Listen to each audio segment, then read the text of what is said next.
আজ মনে হয় আমি অনেক বছর বাদে নিজে মিষ্টি কিনে খেলাম। হাই, তোমরা কেমন আছো? আমি খুব ভালো আছি। তো মঞ্জুরিস গেছিলাম, যেহেতু বোনের পেস্ট্রি খুব ফেভারিট। তো আমি একটা মিষ্টি খেলাম। আমাকে বলেছিল বোন যে পেস্ট্রি খাবি নাকি মিষ্টি খাবি না কি খাবি।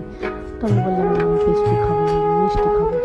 মিষ্টি খাওয়া হয়েছিল। তারপরে আজকে আমাদের প্ল্যানিং ছিল যে আমরা জামা প্যান্ট গুছাবো, মানে খাট ভরে দিয়েছি, সব জায়গা ভরে গেছে, জামা প্যান্ট গুছাতে গুছাতে। তারপরে মা একটু ইমপ্রেস হয়ে আমাদের ফ্রাইড রাইস, চিলি চিকেন রান্না করে খাইয়েছে। যদিও বা সেরকম কোনো ব্যাপার না, আগে থেকে প্ল্যান ছিল যে এটা করবে। দিয়ে বিকেলবেলা আমরা একটু শপিং গেছিলাম। কেন গেছিলাম সেটা আস্তে আস্তে জানতে পারবে। বোনেরই বেশি জিনিস কিনলাম। আর আমি আমার কন্ডিশনার শেষ হয়ে গেছিলো, তো কন্ডিশনারটা কিনে নিলাম। স্ট্রিক্সের কন্ডিশনার সত্যি খুব ভালো, তোমরা ইউজ করে একবার দেখতে পারো।